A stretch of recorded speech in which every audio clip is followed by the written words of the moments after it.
Hello and welcome to the South Indian. My name is Sudha Sadanan.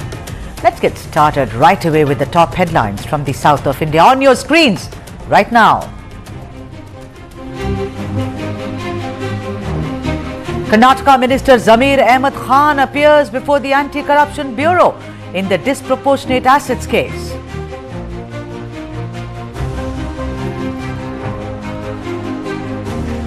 IAS officer Deepa Cholan appears before Enforcement Directorate in the Muda case. Cholan is accused of tampering with documents related to the case.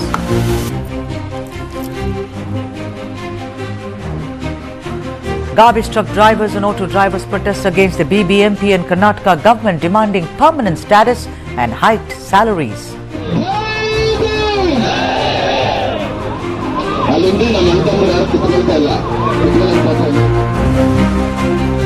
Karnataka CM Siddaramaiah says 44 crores will be added as a supplementary to the funds earmarked for the differently abled in the state to cover for the slashed budget announced earlier.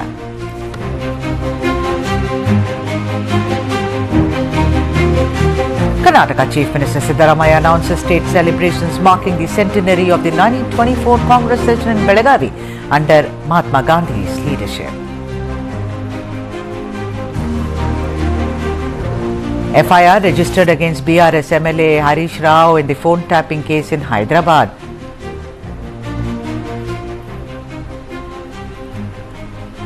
Two-time Olympics medalist PV Sindhu to tie the knot with Hyderabad-based businessperson Venkatadatta Sai on 22nd of December.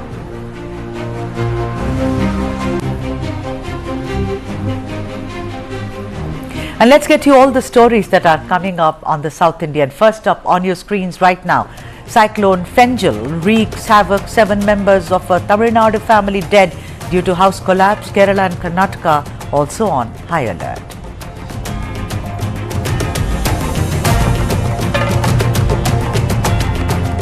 Kannada Development Authority or KDA writes to the union government demanding 60% Kannada speaking staff in hospitals.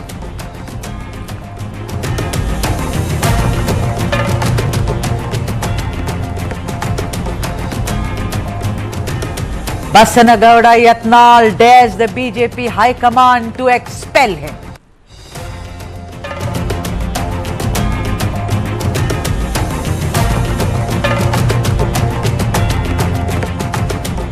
Annamalai mocks TVK's Khichdi politics. TVK hits back saying it shall feast on its ideological and political enemies.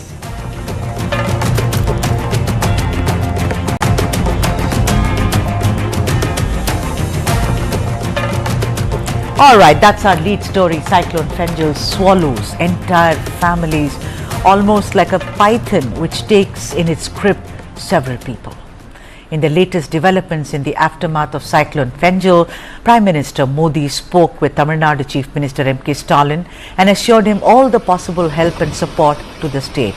Meanwhile, M.K. Stalin has announced 5 lakhs for families of cyclone victims and crop damage compensation of up to rupees 22,500 for farmers.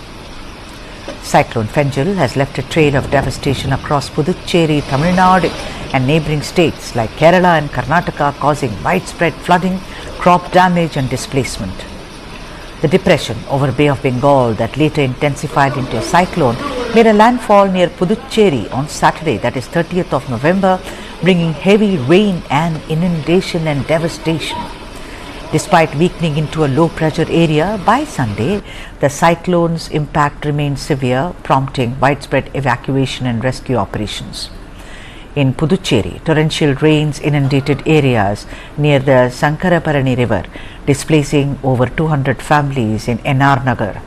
The Army and National Disaster Response Force or NDRF carried out large-scale rescue operations even as the Union Territory announced a 5,000 relief package for all ration card holders who've been impacted by the cyclone. Schools and colleges are closed today as well as a precautionary measure. Tamil Nadu has been hit very hard with 14 districts, including Chennai, Thanjavur and Nagapattinam experiencing extreme heavy rainfall. Now, one of the worst tragedies witnessed in the aftermath of Fengal was in Annamalai district. 5 bodies were trapped in a house which went under mud and rocks triggered by a landslide due to the torrential rains. Rescue operations failed when 2 more bodies were discovered from under the debris. The team, comprising of over 170 personnel from the National Disaster Response Force, State Disaster Response Force, Tamil Nadu Fire and Rescue Services and local authorities, launched a rescue operation early on Monday. Those who lost their lives include R. Meena, 25 years old, her son Gautam, 9 years old, S. Ramya, 13 years old, Vinodini, 14 years old and Maha, 10 years old. The others who were presumed to be missing are now declared dead, and they include N. Rajkumar, who is 28 years old, who was husband of Meena, and his daughter Inia, all of 7. All these people were poor brick kiln workers and part of an extended family who lived and worked together.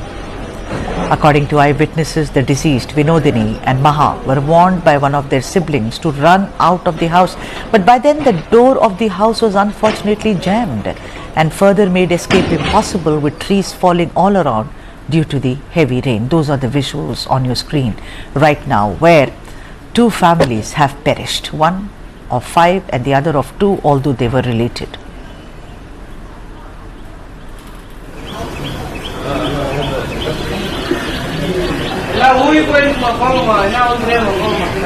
This incident assumes great tragedy, as many deaths happened in front of several who tried to escape the deluge. So you could see people falling to their death even as the others tried to escape in vain. Chief Minister Stalin has announced that nearly 1.5 crore people have been impacted across Villupuram, Kallakurichi and Thiruvannamalai, with 2.11 lakh hectares of farmland which has been submerged and critical infrastructure destroyed. Meanwhile, neighbouring Kerala is also on a high alert, with 5 northern districts including Kasaragod and Kozhikode under a red alert.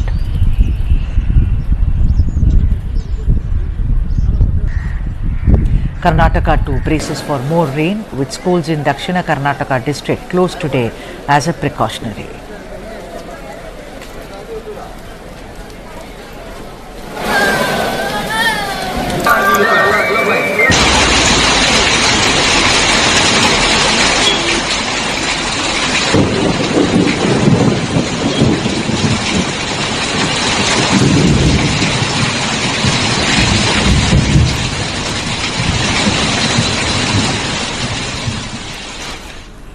Coming up next, Kannada Development Authority writes to the Union Government demanding 60% Kannada speaking staff in hospitals. What's the story?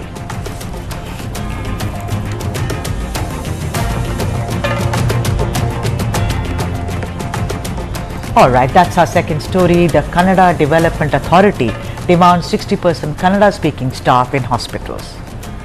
This is once again about Kannadiga nationalism. After IT/BT companies, it is now the turn of Kannada Development Authority, or KDA, which has written to the government for mandatory recruitment of Kannada speaking professionals in hospitals across the state. The demand is for 60% of Kannadigas to be appointed in hospitals. The KDA's contention being that how many doctors have failed to comprehend what patients were saying as they didn't speak Kannada, and the same was with the case with nurses and other staff members as well. Just recently, apparently, a writer had a big problem at the city's Apollo hospital, as he had problems explaining to the doctors and other staff about what he was suffering from, and only because of the language barrier. How will this work, I wonder, although I personally agree that for medical staff, knowing the local language is most essential, and particularly in the south of India, where many do not speak Hindi or don't want to speak Hindi or English. The choice should be given to them in their mother tongue. But is it even possible? To speak more on this, I am being joined by my colleague Muhammad Wajiullah. Waji, I am reminded of what the KDA did last year, I think around September was it, when they said all the prescriptions should be in Kannada. I found that kind of difficult, but now I see that they want all of them 60% to be Kannadigas only. So tell us, Vaji, this is also about Kannadiga pride or Kannadiga language politics, isn't it?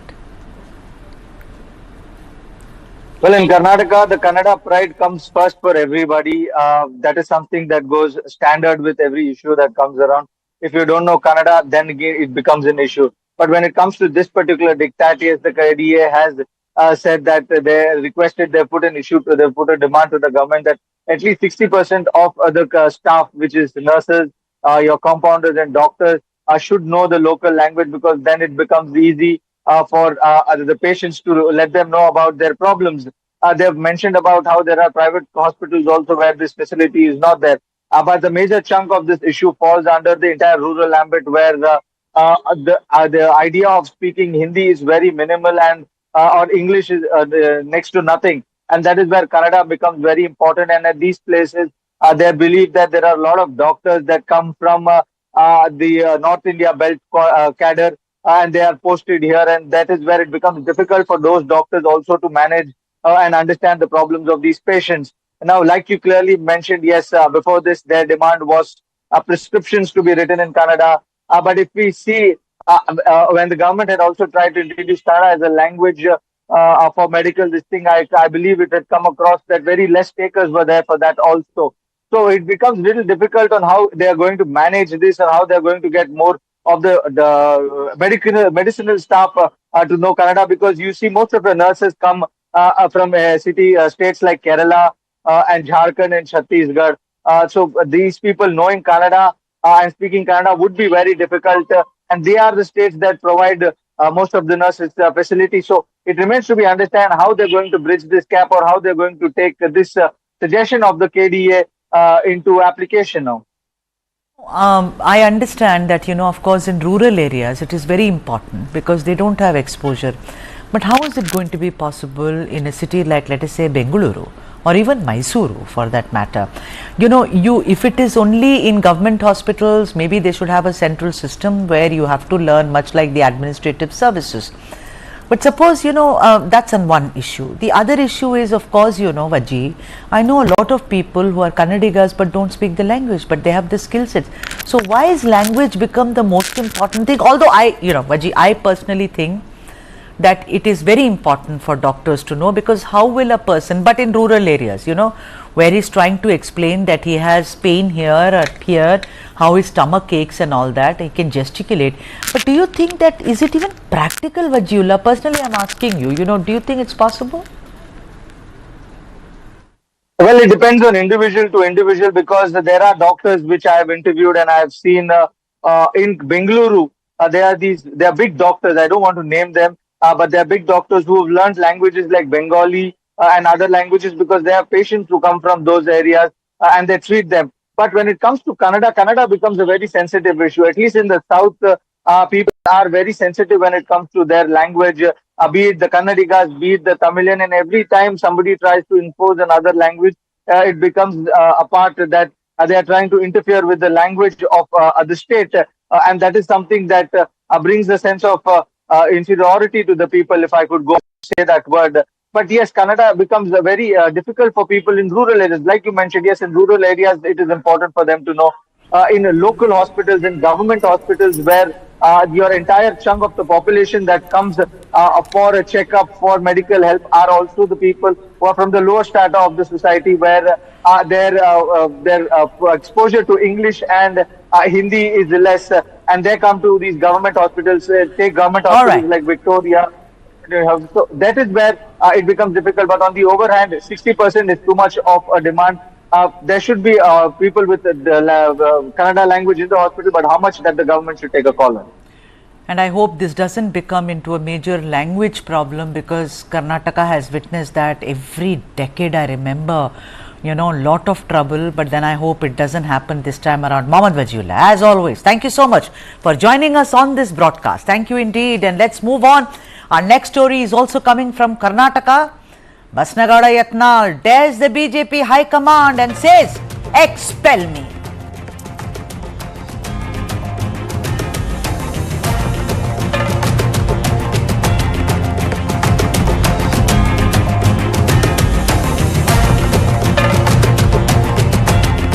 Alright, that's the big story today, and what defiance there is. Of course, there is political turmoil, ladies and gentlemen. It's not bravado, it's about politics. Yatnal tells the central leadership, expel me. The battle lines in Karnataka have been definitely and clearly drawn out in the BJP, and this is undoubtedly the biggest story coming from the south of India. Indiscipline, intrigue and placating seems to be the order of the day, and both sides, the Yatnal versus Vijendra sides, are not blinking. Even as the Bharatiya Janata Party Central Disciplinary Committee issued a notice to the rebel with many causes, Bijapur City MLA Basnagowda Yatnal, for a serious breach of party discipline for constantly targeting Vijendra and his father, former Chief Minister B.S. Yedurappa.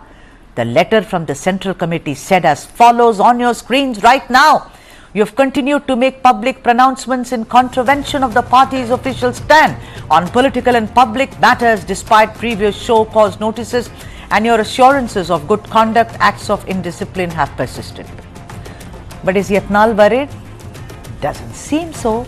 And he said it as much, doubting the veracity of the notice, and said as much. Listen into what he said. ನೋಡ್ರಿ, notice ಅಧಿಕೃತವಾಗಿ ನಾನು ಬಂದಿಲ್ಲ. ಅದಕ್ಕೆ ಸರಿಯಾದ ಉತ್ತರ ಕೊಡ್ತೀನಿ. ನನಗೆ ಇಲ್ಲಿವರೆಗೆ ಮೂರು ಸಲ ನೋಟಿಸ್ ಕೊಟ್ಟಿದ್ದಾರೆ. 2 ಸಲ ಉತ್ತರ ಕೊಟ್ಟೆ. 3ನೇ ಸಲ ಆ ನೋಟಿಸೇ ಡುಪ್ಲಿಕೇಟ್ ಐತಂತ ಅನ್ನಿಸ್ತು. ಅವಾಗ ಉತ್ತರನೇ ಕೊಡಲಿಲ್ಲ. ಅವಾಗೂ 10 ದಿವಸದ ಕಾಲಾವಧಿ ಕೊಟ್ಟಿದ್ರು.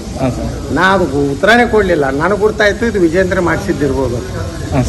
ವಿಜೇಂದ್ರ ಭಾಳ ಚಾಲು ಅದಾನ್ರಿ. ಅವ್ರ ಅಪ್ಪಂದೇ ಸಹಿ ಮಾಡಿ ಅಂತ ಹರಿಪ್ರಸಾದ್ ಹೇಳ್ಯಾರಲ್ಲ. ಹರಿಪ್ರಸಾದ್ ಏನು ಹೇಳ್ಯಾರ? ಮುಖ್ಯಮಂತ್ರಿ ಯಡಿಯೂರಪ್ಪ ಇದ್ದಾಗ ಅವ್ರ ಅಪ್ಪನ ಸಹಿ ಮಾಡಿ ಎಷ್ಟೋ ಸಾವಿರಾರು ಫೈಲ್ಗಳು ಕ್ಲಿಯರ್ ಮಾಡ್ಯಾನ. ಅದಕ್ಕೆ ಈ ನೋಟಿಸ್ ಅಧಿಕೃತವಾಗಿ ನನ್ನ ಮೇಲ್ದಾಗ ಬಂದಿಲ್ಲ. ಈಗ ಪಕ್ಷ ನಿರ್ಣಯ ಮಾಡಬೇಕಾಗಿದೆ. ವಂಶವಾದ, ಭ್ರಷ್ಟಾಚಾರ, adjustment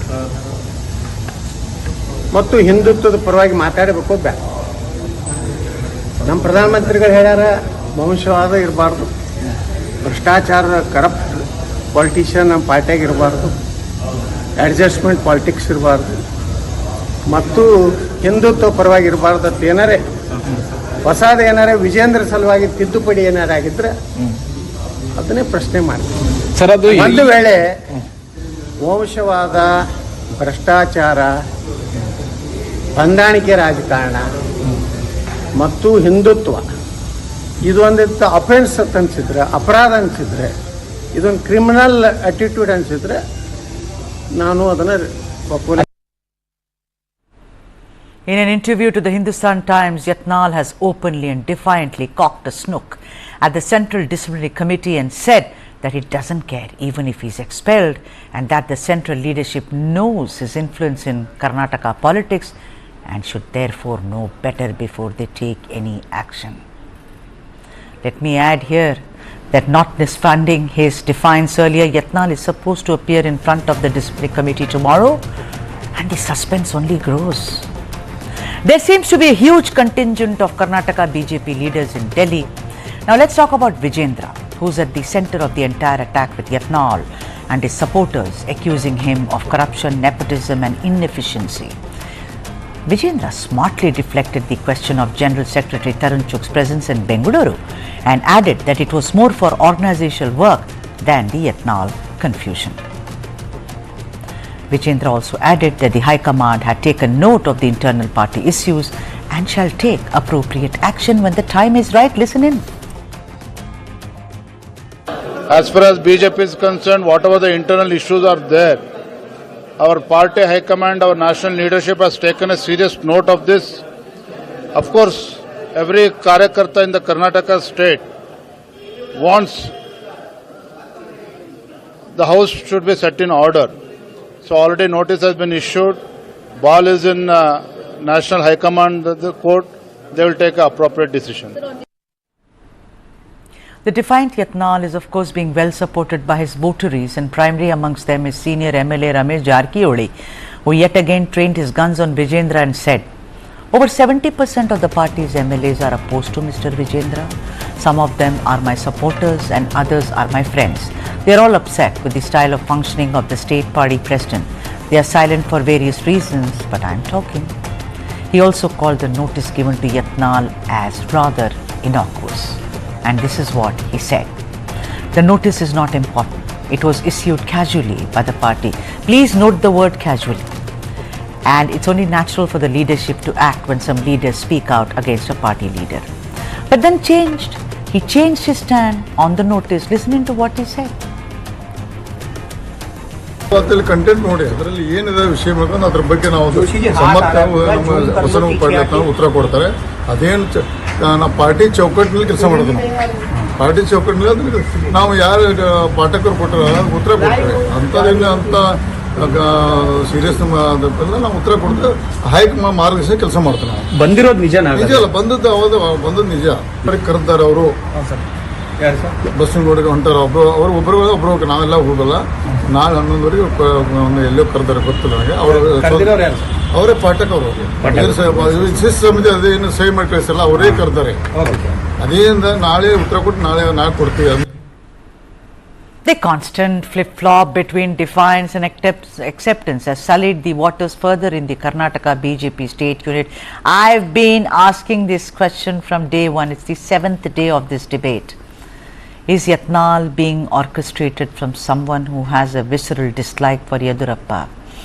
And is Yatnal now all set to rush forward with a strident Hindutva plank, considering he's now said, come on, expel me.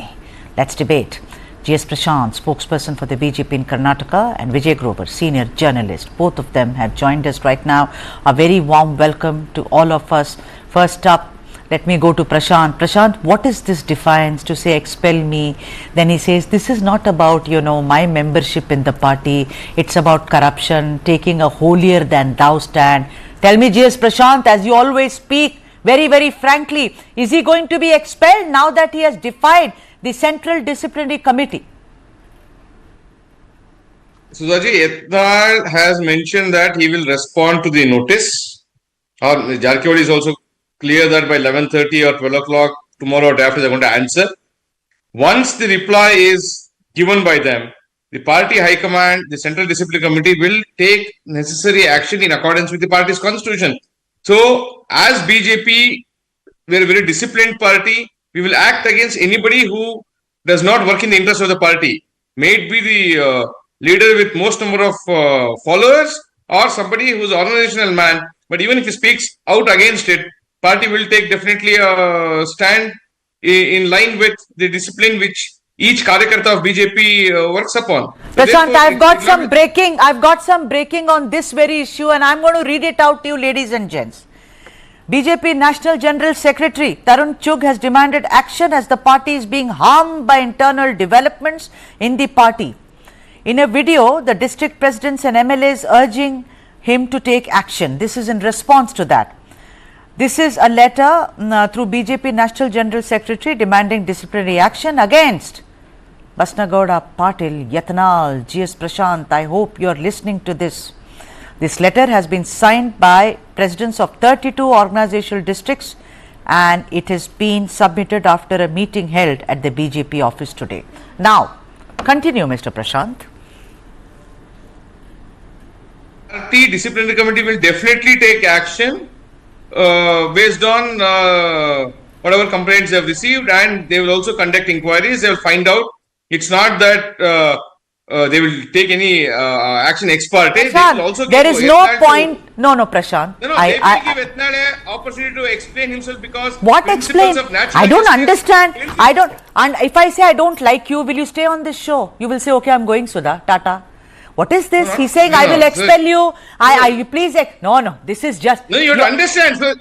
So see, all that I'm saying is, in BJP, we don't act in haste. Yeah, the party disciplinary committee. The party disciplinary committee will take a call. Of course, Prashant. They will I know yours is the principle of natural justice. They will give both the parties an opportunity of being heard, and they will decide. Prashant, we know you're a cadre-based party. You're extremely disciplined, Prashant. But therefore, I'm saying it has now, cat is out of the bag. It's run away. There is no cat anymore. It's showing its fangs to the Central Disciplinary Committee. Let's not kind of pussyfoot around this, and let's be honest. Sadananda Gowda has spoken. Yadurappa ji has spoken. Now Tarun Chugh has spoken. Everyone has spoken. What else do you need? Nothing, Sudaji. Let's wait for the decision. The party high command discipline committee will take a decision based on the Yesterday, your colleague said here, Vijay Prasad, he said he will be expelled. I mean, I rather like him being straight there and batting with a straight bat. Vijay Grover, please come in here. I don't know what information my colleagues in the party have, but to the extent that Central Discipline Committee has not decided, I will not be able to say anything as to what they will decide. Let me now go across to Mohammad Wajiullah for more on this, and then I go to Vijay Grover, who's joined our show. Wajiullah, this is big. Go on, Wajiullah, this what Tarun Chugh has said and after the letter written. Well, when the meeting started, Tarun Chugh had clearly told the entire party that we will not talk about the internal lift. It's only an organizational meeting. The entire campaign that we had for a BJP membership, it's only on those bases. But the district president were adamant and they wanted a discussion on this and they raised this issue in the meeting also. And we have a small clipping of that also where they pointed out on how this is a very important matter because they believe that Yatnal's faction and the rebellion by that side has caused them a debacle in the entire bypoll. So today, 32 members, the district president have written a letter to Tarun Chugh and have told him that it is now very important for you to take this because this is the biggest issue that the organization is facing. So now with Yatnal going and standing in front of the central committee tomorrow at 11:30 and now these district presidents also writing a letter is something now that makes it very big in this particular matter because in Bidar also when Yatnal was speaking against it, the BJP president there also had written a letter saying that this is causing a lot of damage to the party. So it's exactly like you said, the cat is out of the open and the leaders in the BJP have clearly made it that Yatnal is causing a lot of trouble for a united BJP in the state and now an action should be taken against him. Tomorrow the central committee has called him for discussion. But from today itself, pressure on the committee has started with this letter and with this signature. Makes it even more important now, Sudha. Wajiullah, thank you so much. And let me now go across to Vijay Grover. Vijay Grover, it's now final. Do you think it's curtains now? For this motor mouth, some people say it's defiant, some people say overreacting. But what do you think, Vijay Grover, considering that you have enough and more experience in watching this? I think it's curtains for him. Well, so that we have to look at this from both perspectives, from the party perspective and from Yatnal's perspective. There are two things that come out in this, and those very clearly say that, the lines are now set, the division, or, as far as Prashant said, let's wait for the official announcement to come. But it's certainly curtains as far as Yatnal's relationship with BJP is concerned. But the question here is whether Yatnal, within the party or within the realms of the party till now that he has been, will he be more dangerous for the BJP in terms of after having been taken action against, whether he will be suspended or expelled or, whatever action the BJP decides to take tomorrow, what will be the reactions after that? And that's given the fact that Yatnal is pretty influential in certain districts of Karnataka, and that is where we've seen that, his expulsion or action against him could mean some more damage for the BJP because certainly his influence is not just in his constituency but the regions around, and that could be something like where we'll find that the party is looking for solutions to counter Yatnal once he is a free man totally, and that's something where I foresee that after tomorrow what Yatnal does, whether he joins Congress or whether he supports Congress from outside or JDS, that is something that will be a big thing that we look forward to, because as far as Yatnal in BJP is concerned, I think it's just formalities left till tomorrow that we will see him being either taken action against or whether he'll resign. Okay, Vijay. So Vijay agrees with me that it seems like it's curtains, it's a swan song so far as the BJP is concerned. But GS Prashant, he says that we'll have to wait it out. Prashant, I want to ask you also the other question. He said in his interview with the Hindustan Times and also to others, he says that, the BJP knows my influence in North Karnataka, so they can't do anything to me. They know the kind of influence I will have during elections. Of course, he criticizes Vijendra and Yadurappa in no uncertain terms, calling them inefficient and corrupt. He says R. Ashoka is like a schoolboy when he stands up to speak. Is this your party discipline? And do you think that he should stay after this? Now the letter has also gone to JP Nadda. Now even Tarun Chugh has spoken. But you're saying wait till tomorrow? I mean, I don't think that anything will be done to mollycoddle him. It will be either suspension or expulsion. No leader is above the party. So, as a loyal soldier of the party, I can only state that till the Central Disciplinary Committee gives out its verdict, I am no one to decide as to what they will ultimately give the decision upon. Whatever decision they take, as loyal soldiers of the party, we will abide by it. If they expel him, so be it. If they don't expel, it's fine. I have nothing to say there. The party disciplinary committee and the High Command will take a call, and as foot soldiers of the party, we will continue to work for the party and strengthen the party at all levels. All right. He's also said that I've mentally stepped out of the party, Prashant. Now? So it's fine. If he Is wants that a to go googly? away, he can resign. He can resign. Nobody can stop him. The party expels him, so be it. All that I am saying is the official position insofar as BJP is concerned is till the Central Disciplinary Committee decides, GS Prashant has no locus standi to say he will be expelled. All right. Okay. Vijay. I have not reached that position yet to take a call on these matters. Okay. Vijay, I want you, he talks about, of course, he says very clearly that he's miffed that he was not made the party president and Vijendra was given preference. He also says they are corrupt. He says that, they did not know the kind of influence I had. This is obviously, if you see it from the prism of Mr. Yatnal, after serving the party for such a long time, he's an influential leader, was once union minister as well. He's got this grouse against Vijendra.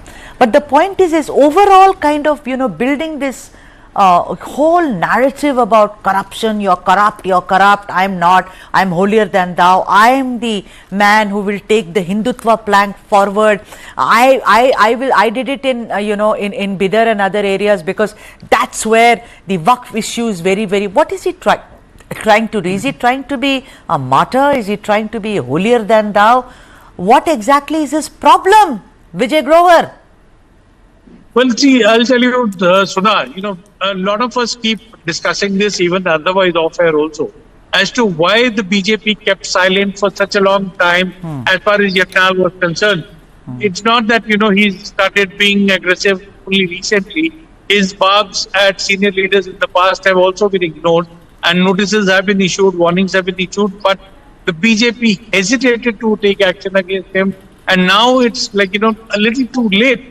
Because for a party with difference, we were expecting that, this kind of situation would not arise, where senior leaders would have to, knock at the doors of the Delhi High Command and say that, these are the charges being made, these are the personal attacks on me. This is something which, puts the morale of the party down.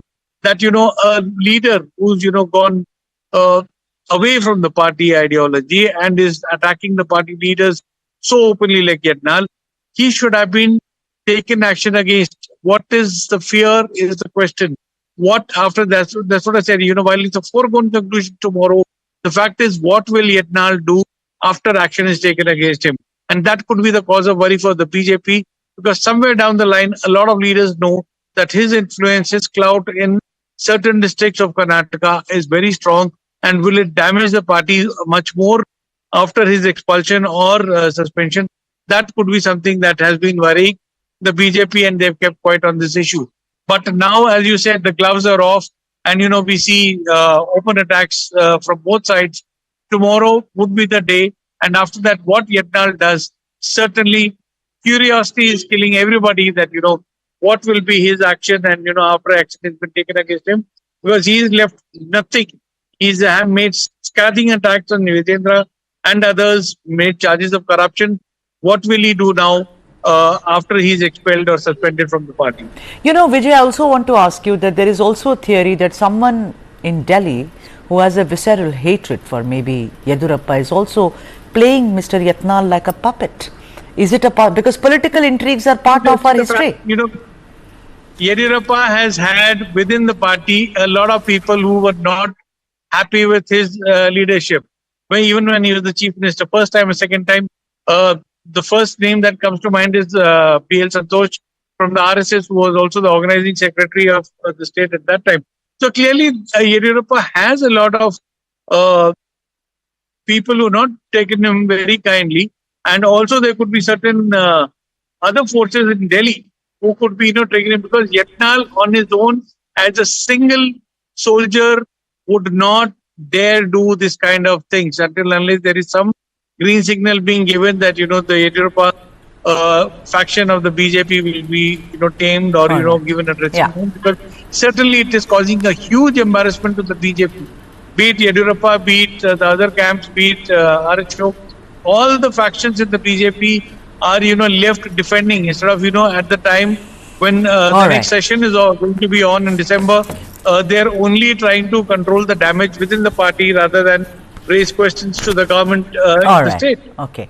Prashant, you didn't want to answer straight and you explained it very well, saying that I'm not, at that level to do this. But Prashant, the drubbing that you got in the 3 by-elections in, in Shigaon, Chennapatna and Sandur, do you think that it is clearly a result of the kind of disunity that you have shown all through, although you did a great job as a party of, highlighting the corruption against the ruling Congress government in Karnataka, whether it is Muda, Valmiki, several other things. But it came to nothing because of this main reason. At least do you think that this lack of unity in the party has really cost you a lot? See, we do agree that we lost 3 seats, and in Sandur we really came close to winning that seat, which we have not probably held from the last 50-60 years. And Shigaon and Chennapatna, yes, they were setbacks, but like always, we'll always bounce back. We will introspect as to what led to the defeat in both those seats, where party leaders had won in the past. One from the NDA, Kumaraswamy had won, and Basuraj Mumbai had won it for BJP. We will definitely introspect, and we will see what factors led to the loss.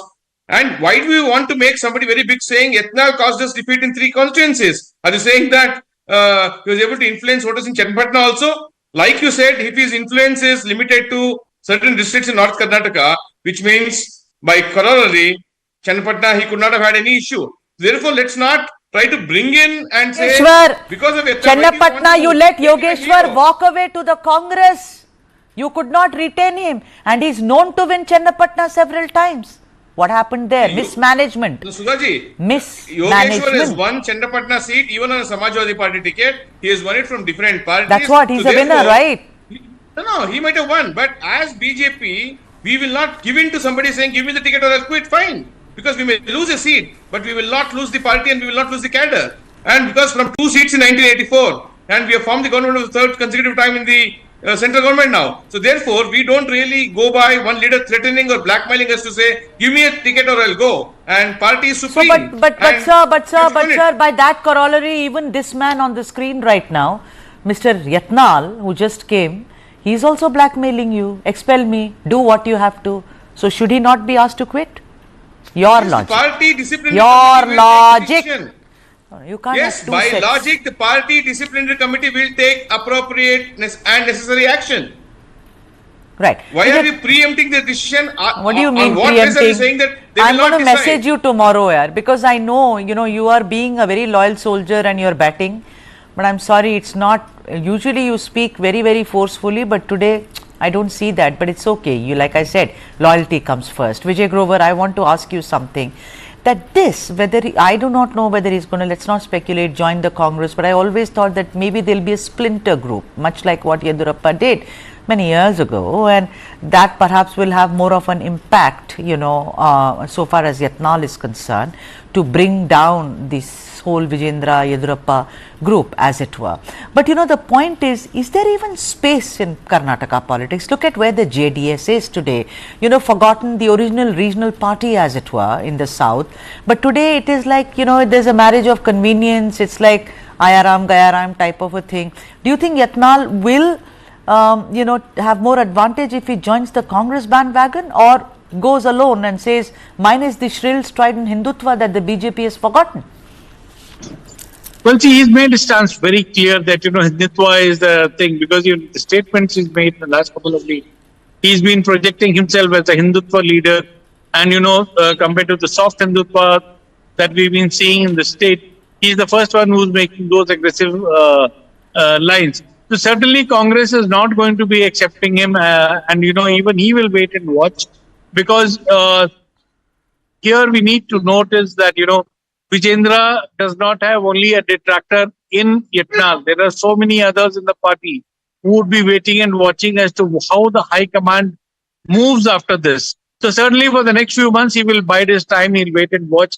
There's no hurry for him to join the Congress, and the Congress is also not very keen to accept him there. But developments within the BJP in the next couple of months and maybe a year will decide what would be the next course of action that Yatnal takes.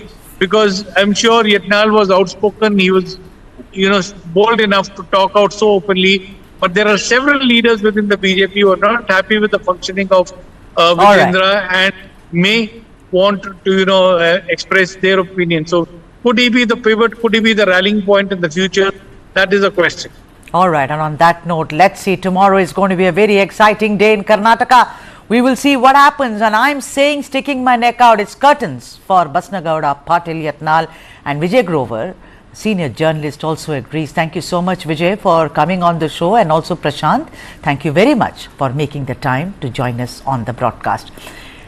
It's time for a break on the South Indian, but not before I tell you what's coming up. And this is unmissable, ladies and gentlemen. Annamalai mocks TVK's Khichdi politics. TVK hits back, saying it shall feast on its ideological and political enemies, and like how. That's exciting. Coming up.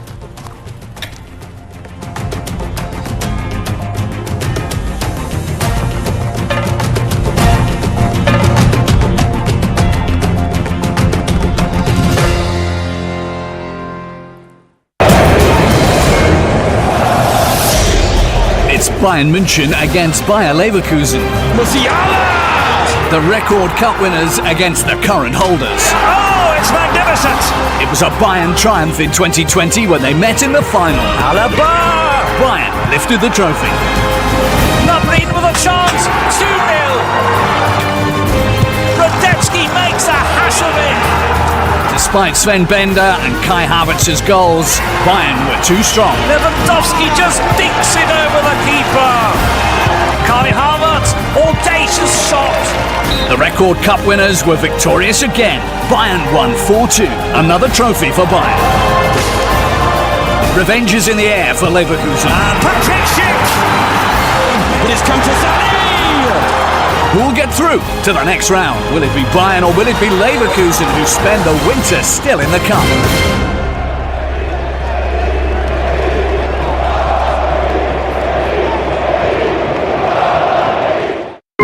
News 9 global summit में आए सभी साथियों को मेरा नमस्कार। मुझे इस बात की भी खुशी है कि न्यूज़ 9 इंग्लिश न्यूज़ चैनल भी लॉन्च किया जा रहा है।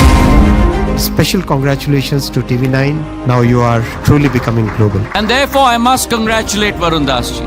He has, in his own way, started an epoch-making trend. The News 9 Global Summit is the latest example to demonstrate that India and Baden-Württemberg are getting closer in many different respects. I compliment Mr. Jubali, Mr. Varun Das, and Mr. Casper, conceptualizing and organizing this grand platform. And I really want to thank TV9 Group, and it's a harbinger of many things to come.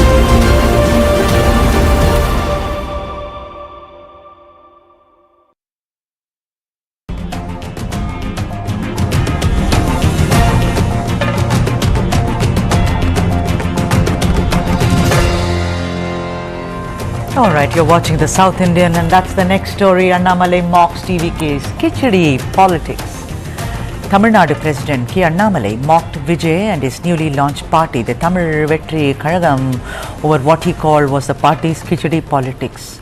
He was speaking at an event in Coimbatore, and Annamalai dismissed TVK's ideological approach as Khichdi, referring to its blend of various political philosophies.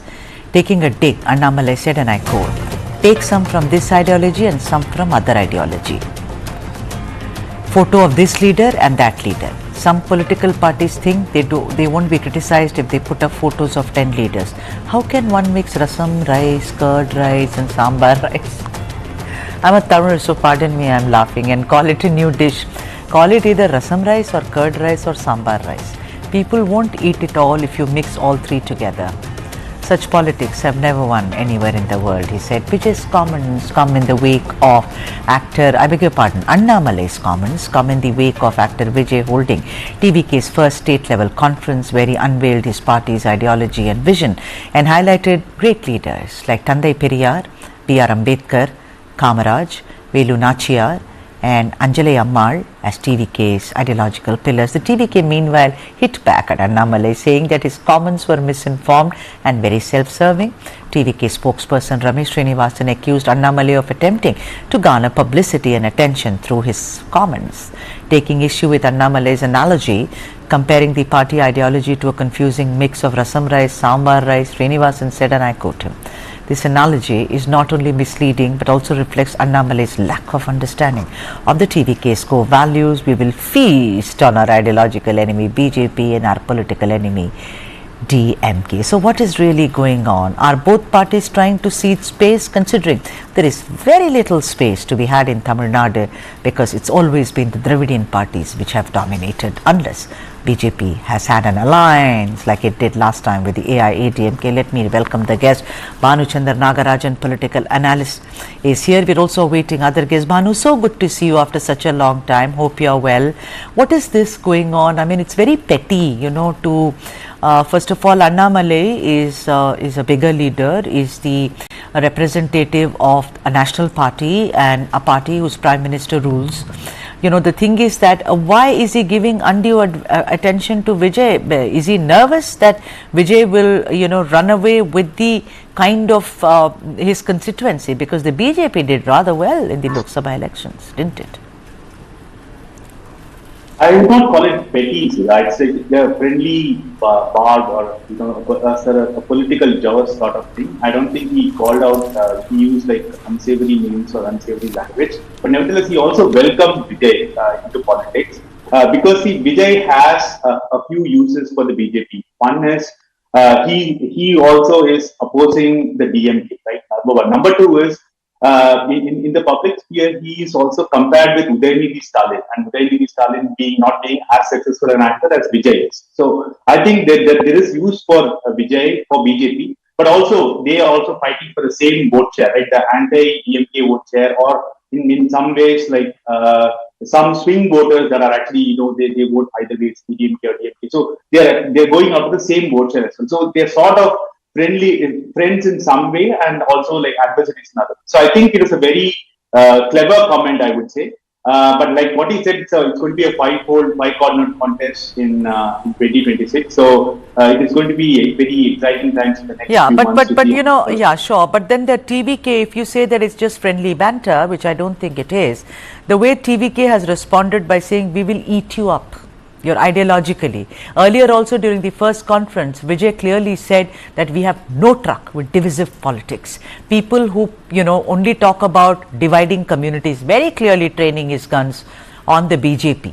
So the thing is that the way TVK has responded, that's why this news caught my eye. To say you're eating sambar rice with rasam rice is okay. Maybe that's friendly and very funny for some, not for me. But the point is that their response has been very strong, and let's not forget, they are trying to really capitalize on the youth and on people who will come vote for Vijay because he's a superstar.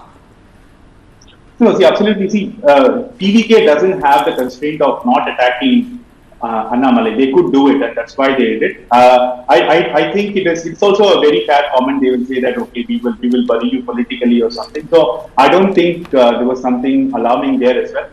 See, like it's going to be a five-cornered contest, and like what you said, you know, the youth is one of the constituencies that both parties are targeting. And also the ADMK vote base, which is sort of shrinking, is also it's targeted by not just TVK and Annamalai, but also by Seeman also. So I think that is where all the game is. So they will look at all these micro constituencies that actually will be moved, and all these three parties will actually go after. You know, Bhanu, what I found very strange also amongst the rice analogy is to say that why do you have so many leaders' pictures there? What is wrong with having Tandai Periyar and other people there? I think Annamalai was trying to kind of nitpick, wasn't he? And considering he was touring and he's just gotten back, and somehow I think in his absence, the BJP has not really done what it should have done, which is go hammer and tongs. And, Annamalai knows this very well. He lost the election this time around. So nervous much?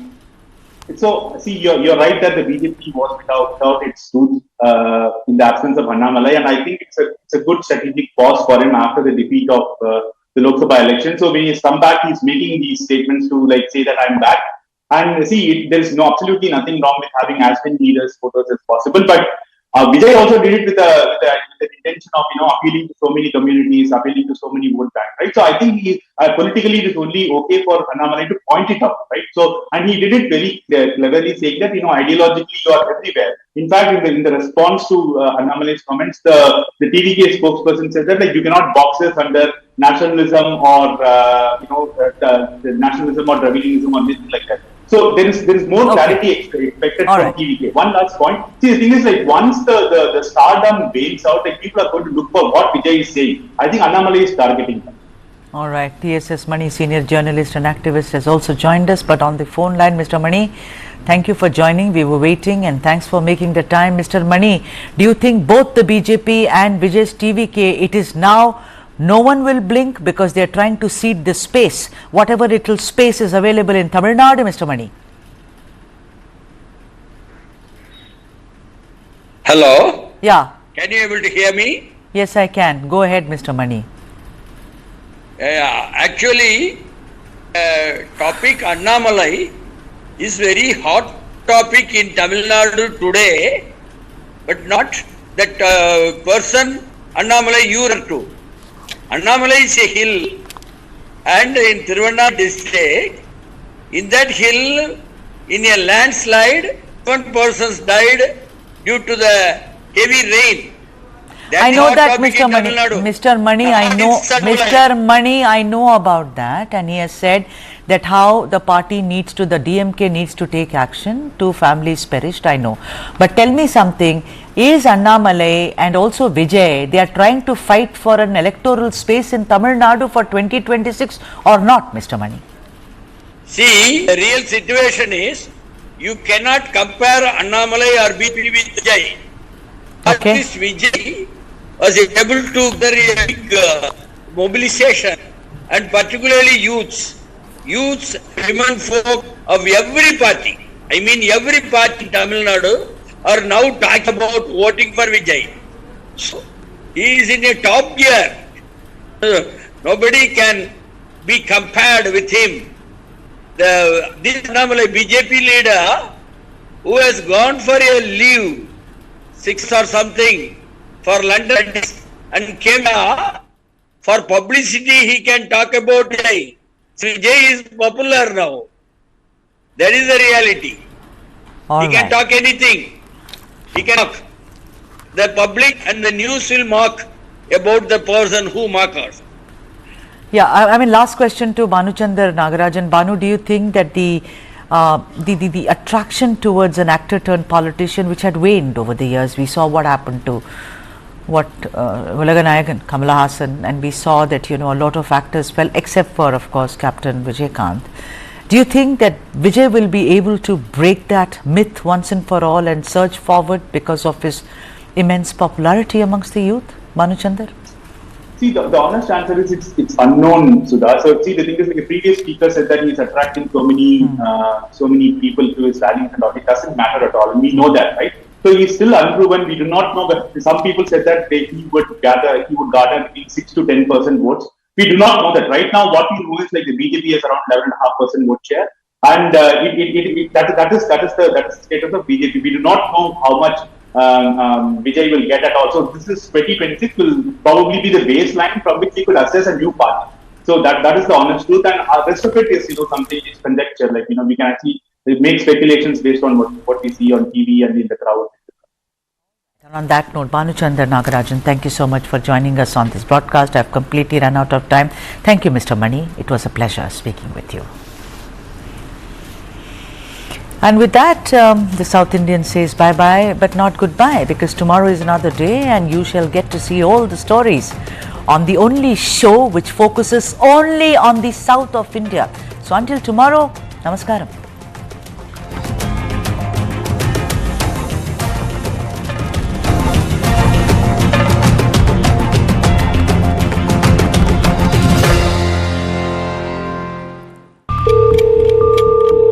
Hello. If your money is fraudulently taken by somebody or if cyber scam takes place with you, क्या हम कृष्णा दास गुप्ता जी से बात कर रहे हैं? and you report it to the bank within 3 days of the crime, the bank is liable to pay you 100%. This is clear-cut guidelines. मैं department से बात कर रहा हूँ. If you report it within 7 days, the bank is liable to pay you 50%. And if you report it 21 days, I think 25% or something.